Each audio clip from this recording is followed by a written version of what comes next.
Hello, Clarets fans, and welcome to another episode of the No Never podcast. It is, of course, the preview show. It is Friday night, and you know the drill by now.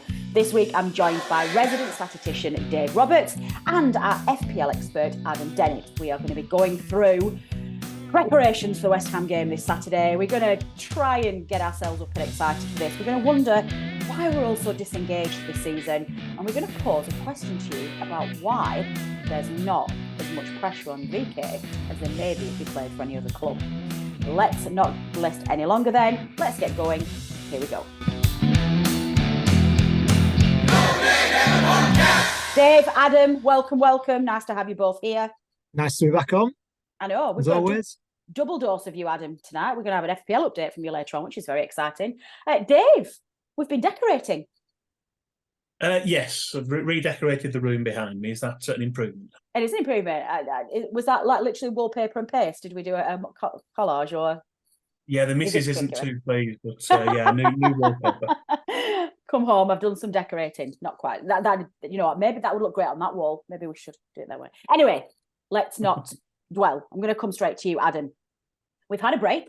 It's quite a sad state of affairs that the international breaks this season have actually been quite a nice relief from the difficult season that we are having. 2 weeks on since the defeat, the Palace game, which was just a hugely disappointing result and one that was just very difficult to take. Where is your headspace now? How are you feeling about Burnley in general? Is there any chance that we survive this season? What can we do to put it right? Talk to me. Come on, let's have some therapy. I think the Palace game and then the Arsenal game just before the break. Arsenal. Sorry. Yes, thank you. I think both performances we showed some signs of a performance in both games, and I think defended better. Obviously, there were a bad mistake in the Palace game, which we got badly punished for, and then again showed the frailty from set pieces at Arsenal, which is a bit of a worry going into the West Ham game with James Ward-Prowse on them. But I think the fact that we started the same players, same 11 in those two games, and again showed a bit more fight is definitely a positive thing as we went into the international break. And I think that's one thing we really struggled for this season, just any sort of momentum with all the chopping and changing and the issues. We've had 3 red cards. It's been really difficult to build that momentum. So it'd be interesting to see what he does with his team at the weekend. And it's becoming must win. I know Dave don't like that saying sort of territory already. We've been given a glimmer of hope with obviously the other teams that are around us. I didn't think we'd be as poor as Luton and Sheffield United this season, but it really would have been worse. We're bottom of the pile. We are worse. They're better than we are. Yeah. Obviously, Everton have been dragged into it now. Whether the points deduction holds for any longer, it's a wait and see. But at the moment, they've been dragged into it. It'd be interesting to see how they react. You'd expect a Dyche team to fight, and they've been pretty good. Well, they have been decent, especially in the last month or two. So it's not going to be easy. We're going to have to really turn it around quickly. But having won 1 out of 12 games to only be, I think it's 3 points from safety and 5 points from 16th, you've got to look at it from that point of view and think, if we can somehow get it together, then we have got a chance. And Forest this time last year, I think we're on 6 points. Everyone had written them off. They had loads of change summer, and they managed to turn it around. That doesn't happen every year, Peter. And if you had to ask me now, I'm probably going to say that there's not much chance of it happening. But football's a funny game, and you never know. And I'll be going in with a bit of hope on Saturday. Yeah, I hope so. Well, I'm not at the game on Saturday. It's clashing with the weekend away. So you're welcome, Burnley, because I'm clearly going to miss the first win that I would have seen Axon's win yet. I wasn't at the Luton game. So, yeah, I'll take credit for that. A couple of points to pick up on there, Adam. I think you're right. I think what's disappointing is that Luton, out the three of us, have figured out the Premier League and what they need to do the quickest.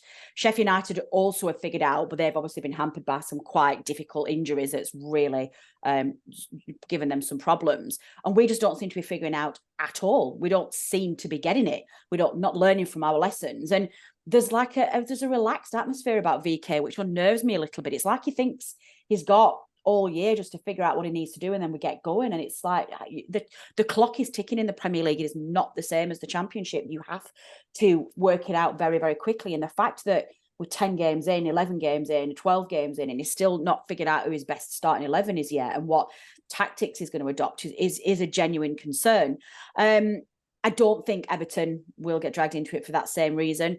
I'm concerned that Bournemouth have already had results that we haven't looked anywhere near clawing out themselves. And it genuinely looks at the moment like the 3 promoted sides will just go back down again, which is disappointing. And I think because of that, and another impact as well, Adam, before I say this, I'm going to caveat this, is that I'm not in this camp. I'm not calling for his head. I'm quite happy for Vincent Kompany to take another year if he needs to get this team going again.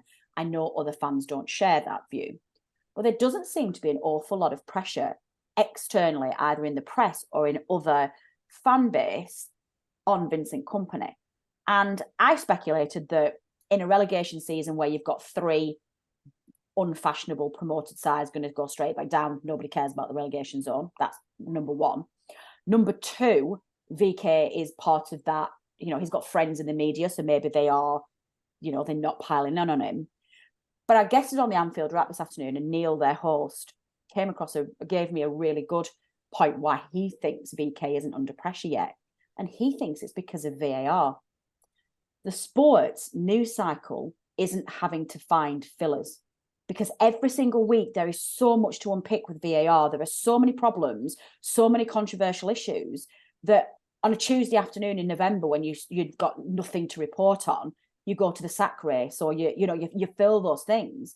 Well, this season, those filler topics don't have to be addressed because there's enough there. Do you think in either any other season or for any other side, with the results this season, that Kompany should be under more pressure than he is? Yeah, it's a really good point. I think you've got to put it into context of how good last year was. He's still got a lot of credit with the majority of Burnley fans. I think last year, I didn't think we'd have a more enjoyable Championship season than 15-16 with Dyche, but last year just eclipsed everything. The way we played, the way we just ran away with it, and just everything just seemed to go right. And I think you do build up that credit, and it's. I think you're right though. VAR has definitely taken over a lot of the talking points, and you'd probably say the same for other managers. And has there been a Premier League manager sacked yet? No. And I tell you who else should be under more pressure than he is: Hodgson. Palace are awful, and like nobody's talking about him either. So the Bournemouth there's not manager, been much focus on it at all. No.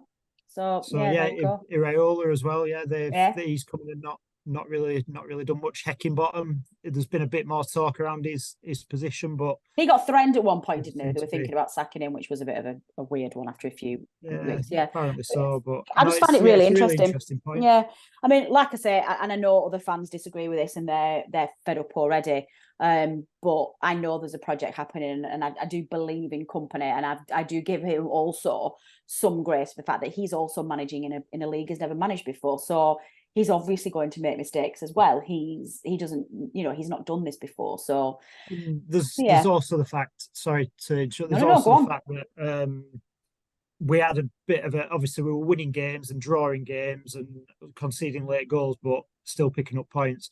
But we didn't properly kick into gear until end of October, beginning of November. It was the World Cup break. Season. Yeah, it was the World Cup break, wasn't it? With all the turnover of players in the summer. And no, you can't really at this level. But again, we're not that far from safety if he did manage to get it to click, which I'm sure that the 2 wins on the bounce and we're back in it. Have faith that he will be able to. I think they still seem a bit starstruck by him. And another factor is a big name. big names don't tend to get as much No, of they don't get. they Yeah, get a they bit of a don't, do better they? time. No, I agree. It's interesting. It is interesting. I want to give him the time, and also as well, I'm not too concerned if we do go straight back down again. I think we've shown that as a business and as a club, we have the ability to survive championship seasons and get back up again. So, the last 3 that we've been in it, we've come straight back up again. So I think it's the last 3 we went down, we've come back up again. So I'm all right with this.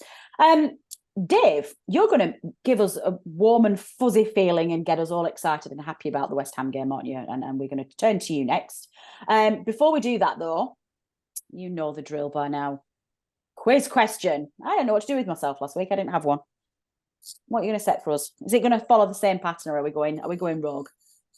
No, we're kind of following the same pattern for the first half of the season, and it relates to players who played for Burnley and our next opponents. So this time we're asking for the name of the only player, there's only one, who's made 50 or more league appearances for both Burnley and West Ham United in the post-war period. That's up to the end of last season. So we just want to know the name of that player, and we'll reveal the answer at the end of this preview show episode. So get your thinking. Any clues? Was I alive when he played? Am I going to get this? Should I get it? You were alive, yes. But I was very little. Okay, that's good. Good knowledge. Excellent. Well, let's kick us off with the preview show, please. Dave Statman Roberts, it's always a pleasure to have you here. We are, of course, talking about Burnley versus West Ham. It's a home fixture, 3:00 on Saturday, the 25th of November, not televised anywhere live on TV in the UK. Kick us off with your match results summary, please, Dave. Yes, as usual, we have a summary of past matches, specifically the home league matches against the Hammers. 44 past league matches at Turf Moor have produced 25 Burnley wins, 12 draws and just 7 defeats, so quite a good record. And Burnley also have a fairly healthy positive goal difference, having scored 96 goals and conceding 58. The majority of the league meetings have been in the top flight, 31 of those 44 seasons, with the remaining 13 in the second tier. And this weekend's meeting with the 9th time we've faced West Ham at Turf Moor in the Premier League. The previous 8 meetings have resulted in 3 Burnley wins, 2 draws and 3 defeats. Lovely stuff. Well, first of our new features, we are looking at our one to remember and one to forget. We are reliving a couple of notable past fixtures which are memorable for contrast. I can't speak. I'm trying to say featuring instead of fixtures and contracting instead of contrasting. Tell you, you take a week off and you forget how to podcast. Let me try that section again, listeners. This season, we are reliving a couple of notable past fixtures which are memorable for contrasting reasons. One good and one less so. Dave, are you going to kick us off with one to forget, hopefully? Let's get that one out of the way first. That's the way around we're doing it this time, yes. Our one to forget was a high-scoring match from September 1974, which was described in the Burnley Express headline as great entertainment, ... or was it? ? The fact that Burnley were on the losing side didn't help, and neither did the defending, as although we managed to find the net 3 times, the leaky defence let in 5. Although Paul Fletcher gave the Clarets a 3rd-minute lead, the visitors equalised before half-time, and then went 2-1 up after 54 minutes. Both goals were scored by Keith Robson. Within a couple of minutes, a Peter Noble header levelled the scores at 2-2. But Alan Stevenson was beaten 3 more times, with goals from Trevor Brooking, Billy Jennings and Billy Bonds, before Paul Fletcher netted again for a consolation a few minutes before the end. Lovely. Okay, let's get rid of that one then. What is our one to remember, please? Match 2. Right, well, on to some more happier times, you'll be glad to hear. There was a sense of relief when Burnley managed to put the memories of a very disappointing 5-1 home defeat to Everton on Boxing Day behind them, with a comfortable 2-0 home win over West Ham United.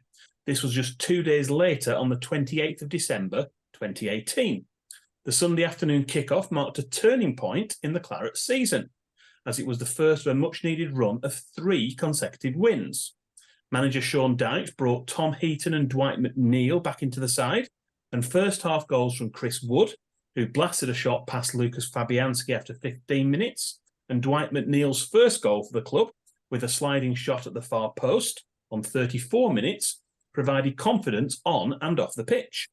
And there was never any real danger of that lead being relinquished, despite a disappointing first half of the campaign. Burnley pushed on in the new year to secure safety and keep the club's place in the Premier League.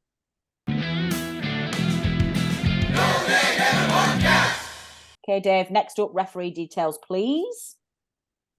Yes, Sam Barrott of Holmfirth in West Yorkshire will make the trip over the Pennines for this Saturday's match. It's just the third time he's taken charge of a match involving the Clarets.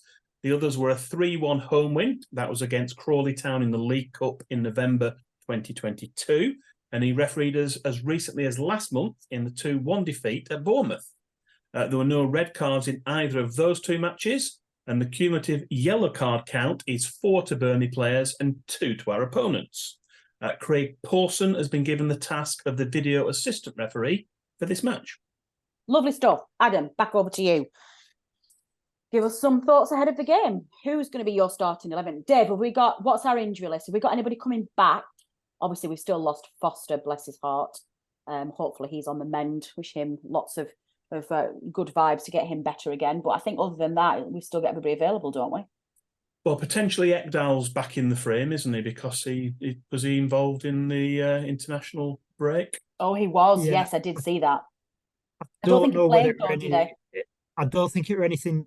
I don't know if it were anything to do with the fact it was his brother's last appearance before he retired from international duty. But he wouldn't be. He wouldn't be in the squad or over there if he. And obviously, he played for the under-23s or whatever it is. Yeah. Before. We had a few as well, didn't we? We have Obafemi played as well, and Cherlinov, is that how you pronounce it? Yeah, he played as well, didn't he? So that's good. So in that basis, then, do you just go 3 out of 3 and start again with the same team, Adam? I personally would bring Cullen back into the team, even though we have had 2 positive performances. I just think he brings that extra steel, and even though he hasn't looked himself, I think that's just as much to do with the players around him as it is himself. But he's always one of the first names on the team sheet for me. So I'd probably bring Cullen in, probably Trafford in goal. Muric is out with a virus or an illness or something, so at least there's no debate or discussion around that. There won't be any sort of at least we won't be. Yeah, we know what's keep clean sheet in the international break as well. Yeah, there you go. I think Who did he play? You'd bring Ekdal in if he's fit, and play him alongside Bayer. Vitinha, Taylor at fullbacks, but Vitinha or Roberts, I don't think there's much between them. Brownhill alongside Cullen, Koleosho, Burge, Amdouni. And I'd stick with J-Rod, even though he's not had much impact in the last couple of games. And maybe bring people. I think sometimes players can become better by not playing in fans' minds. I think Vidra was the ultimate one for that. Every time he was left out. Oh my goodness, he was. You're right. And I think Obafemi, I don't think he was that impressive last year when he came in. Obviously, he had injuries and didn't really get any sort of game time. I'd be very surprised if he was thrown into the mix. And Amdouni's not really looked the same when he's played up front. So I think we are just a bit bare in that area for me. So it wouldn't surprise me if he did change it up top, but I think you stick with J-Rod for now. Good. Any changes with that, Dave, or do you agree? I think it'd be a temptation to perhaps keep the same 11. I think Jay needs a goal. That's do his confidence a world of good if we can get a goal. We do have a decent record. We have a decent record against West Ham, and mentioned a turnaround to our season. So fingers crossed that we can perhaps do the same again. Fingers crossed. Adam, sorry, I cut you off there. Carry on. Yeah, no, it's all right. No, I was just going to say it's unbelievable, really. Last season, our 4 forward players were Benson, Zaruri, Taylor and Barnes for the majority of the season, and obviously for different reasons, they've barely had a kick this year. So I know it'd be nice to see Benson, Zaruri back involved. I know there's been injuries, suspensions, and obviously all the new players, but I really wanted to see them have a crack at it at the top level, given how good they were for us last year. So it'd be nice to see them involved at some point. Yeah, definitely. I completely agree with that. Okay, score predictions then from both of you. 2-0 Burnley. Oh, First win, first clean sheet. a little bit early too. It is Friday night. We're allowing the alcohol and the beers. Drink responsibly, Adam, and listeners. Dave. Don't say 1-1. Well, that's exactly what I'm going Oh, for, because Dave, after 6 consecutive defeats, you just want anything to stop the rot. I think we can win, but I think the more likely result is a 1-1 draw.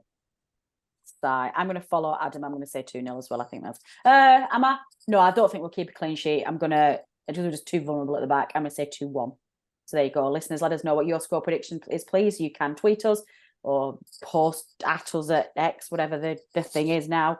Leave a comment on our Facebook page. Send us a DM on Instagram. However you want to contact us, we're out there. Come and find us. Or those of you who do enjoy writing to us, you can send us an email at previewshow@nonever.net. Dave, let's get back to script. I'm veering off it a little bit. What have we got next? It's been a while. Oh, yeah, start of the week. Please treat our listeners. Delve into those pockets of yours and let our listeners have your miscellaneous stat of the week. Okay, well, at times it's been difficult to avoid stats which make reference to Burnley's disappointing season to date, but we're determined to try and find some more positive stats for you. Ooh. 2 of Burnley's wins against West Ham United have been achieved after being behind at half-time. One of those was in London. That was in April 1961 at Upton Park, or the Boleyn Ground if you prefer. And the other time was in a second division match at Turf Moor in September 1978. Burnley had trailed 2-1. David Cross had given the visitors a 2-goal lead before Ian Brennan pulled one back just before the break. 5 minutes into the second half, Paul Fletcher levelled the scores before a rare goal from Jim Thompson, 10 minutes from the end, sealed the turnaround victory. Yeah, good stats. Excellent. Well, thank you, Dave. It's a pleasure as always. You do go to an awful lot of effort to give us our stats ahead of the game. We're always very grateful. Adam, back into work. It's that time of the month again. We asked you to give us an FPL update, which you kindly pre-recorded for us to slot into this session. So I'm going to give you the floor now, and by the power of magic, some editing buttons that I click somewhere in the editing suite, we're going to hand over to your very special update on the No Never FPL League.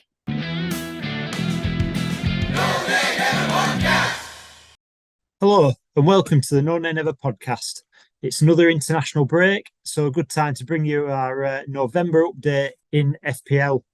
I'm going to start with the October Manager of the Month, and I'm just going to bring you the top 3 from that because it was a very close rundown with 5 players in joint 4th. So your top 3 were Bethan Perry in 3rd place with 236 points. Second, Lewis Hillman with 242 points. And leading the way was actually my good friend and former work colleague, Liam O'Reilly. Well done, pal. If you get in touch, I think we've got a meet up in January for a few beers, so I'll bring your prize along then. Yeah, congratulations. Next up is a rundown of the top 10 overall players in the No Nay Never League. So top 10, 10th place, Andy Bick with 777 points. Joint 8th place, Jordan Ingle and Brodie Robinson. 6th place, joint 5th actually, are 3 players, Jake Edwards, Connor Milligan and Randy Dick. We won't pause too long on that. In 4th place, Basil Elena Kana with 782 points. And your top 3 overall players, in 3rd, Max Robinson, 783 points. James Hale in 2nd with 785 points. With a nice 9-point lead is Luke Connell at the top. Connell's champions to date anyway. Very interestingly, I've been having a look at Luke's team, and he has taken a very laid-back approach this season. No transfers since game week 8, which shows if you pick the best players, there's sometimes no need to tinker with it too much. So he's had Trippier, Cash, Salah, Saka, Mitoma and Bumo, Haaland and Watkins from the start. all pretty safe picks, consistently good performers, and he is sat at the top of the league. So well done, Luke, and I hope you continue to succeed. 15,000th overall in the game out of 11 million. So you can't really fault that approach when it's bringing you those results. I think the last update I brought you was talking about leaving Haaland out of your teams, maybe. I wasn't brave enough to do it, but the people who did have done very well out of it, actually. He's scored big in the games against Chelsea and Manchester United, but in the games where you'd really be targeting, such as the Bournemouth at home, Wolves away, Forest at home, is not really done as much damage as you would have hoped for his owners. So the players at the top of my mini leagues tend to be the ones that have risked it with no Haaland. So again, well done on being brave enough to do that. Just looking forward then, a few watch outs in the next few weeks. So Man City and Brentford have got a blank game week in game week 20. Still a few weeks away yet, but one just to bear in mind, if you've got a few of those players in your team, you don't want to be bringing too many in before that point. That's a blank because of City's involvement in the World Club Cup over Christmas. And then in January, there's going to be major disruption as well due to AFCON and the Asia Cup. So big players like Son and Salah will be missing for that period. So again, just be aware. Normally, I'd give you some teams to target in the next few weeks, but to be honest, it's a bit up and down with the fixtures. So I think form players are probably the way to go. I'm normally a fixtures over form man when it comes to FPL, but right now I think there's, like I said, it's very up and down for a lot of teams. So the most informed players in the game at the moment, there's some obvious picks in there, Salah and Bumo, Son, and you've got Haaland. But then the strikers, you've got Solanke, who's not done so well over a few years in FPL, but he's having a good season at Bournemouth, and Nicholas Jackson, who obviously had a terrible start, missing a load of sitters for Chelsea when he were in a lot of teams. Everyone's taken him out, and now he's scored a hat-trick against Spurs, scored again last week, and is one of the form players in the game. There's also a couple of players at the moment that feel like bargains. So Tsimikas at Liverpool, in Andy Robertson's absence, has done pretty well and looks like he should be nailed on to start most games. And at, I think he's 4.5 million ish. Yeah, it's 4.7 million. Sorry, it's an easy, cheap way into that Liverpool defence. And then Cole Palmer has been on fire for Chelsea. Obviously, it helps that he's on penalties and they seem to get one every week, but very clinical from the spot so far. Obviously, we'll all put him in and he might go wrong, but that penalty at the end of the Chelsea v City game was really, really good in a high pressure environment, and he seems at 5.1, 5.2 million, I think he's in the game. He's a no-brainer at the moment, so he'll be on my target list in the next few weeks for sure.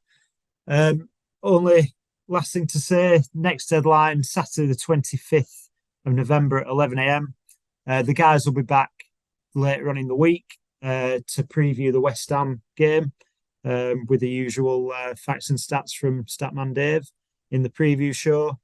And all that's left for me to do is wish you all green arrows in what we hope to be a lucky game week 13. Up the Clarets.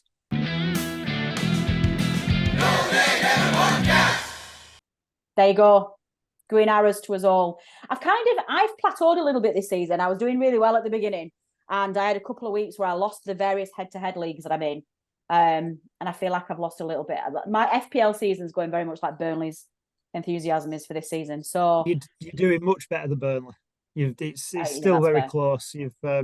I think you're doing all right. Just keep remembering to do it, and I think you'll continue to do okay. Well, we record the preview show on a Thursday night, and I remember when I'm talking to Dave, I always do my FPL and I do my Super Six, and I get everything all sorted. That's my prompt. it's amazing that you started doing better after I've stopped giving you advice, to be honest, isn't it? I mean, I don't know how that happened. I honestly, who'd have known? You were kiboshing my flipping FPL. I can tell you that now, honestly. Yeah, listening to you. Am I still beating you? I am on in the league. No, not anymore.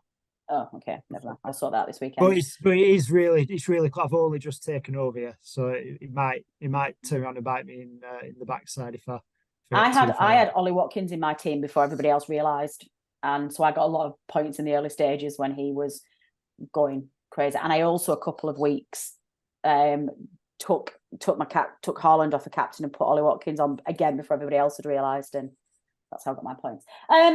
Dave, before we hand over to the quiz question, you had something that you wanted to tell, public service announcement for our listeners.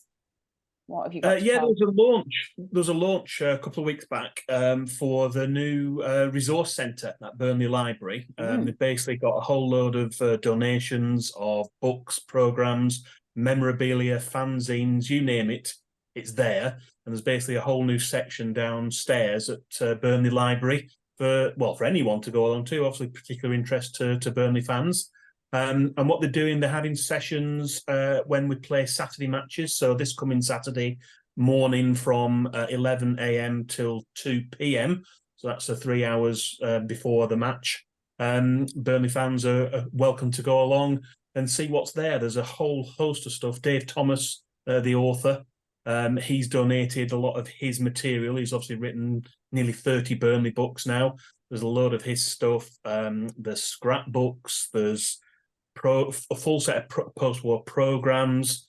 There's every book under the sun you could think of. There's absolutely loads there. And basically, it's a 2-year project. So it's certainly going to be there for that, and hopefully to be extended beyond. But there's a real resource there for Burnley fans to go along and make use of. So pop down on Saturday pre-match if you fancy it. Yeah, definitely. That sounds amazing. A good place for community to get together as well. If people feel like they want to just go and meet up with other Burnley fans and share some stories and anecdotes, that's a really great place to gather. So yeah, I'll definitely be paying that a visit at some point before the end of the season.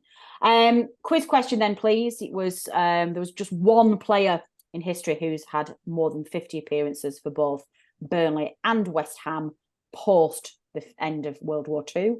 Who was that player, Dave? I don't know who this is. I've no idea. No idea. It was striker Alan Taylor. He made 98 league appearances for West Ham.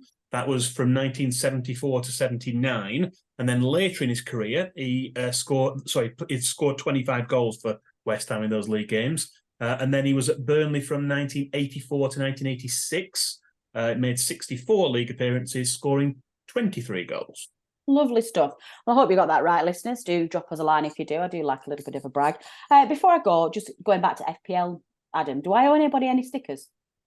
We had a manager of the month. We must have had October's manager of the month. we've had 3 manager of the month so far. The latest one were one of my mates, Liam O'Reilly, so I'll hand that one out to him. Have you got a stash? Did I give you some? I've got a couple, but I think if we tweet out the monthly winners after this. Yeah, please do. I was going to say nobody's 2 months if they've not claimed. Yeah, nobody's contacted us with their name and address details, so please do. And I'll send you a stash, Adam. There you go. See, we're using the podcast for housekeeping, listeners. This is what this season has done to us. We've started doing that, but no, I'll send you a pack down, Adam. Then you can give them out if you need to. That is all we have time for, listeners. That was a good preview show, all things considering. Hopefully, everyone will have an enjoyable experience at the West Ham game at the weekend. Hopefully, we'll finally see a Clarets win and some results going our way, and we can get ourselves a little bit closer to that 17th place. That would be very, very lovely. If not, it's going to be a sad place again on the podcast next week. But we'll try and bring you some uplifting. It might end up just being cathartic. Is it cathartic? What is that word? Yes, just a little bit of therapy. But get in touch, let us know how you feel. If any of our listeners do fancy coming on the podcast and airing their thoughts about this season, you are more than welcome to. Drop us a line, get in touch, and we'll arrange that for you. We'd like to hear some new voices as to what you're making of this season, because it's quite difficult at the moment to find new ways to not be completely down in the dumps about Burnley's season. So if you do fancy coming on and having a chat with us for 20 minutes or so, please do. We'd love to hear from you.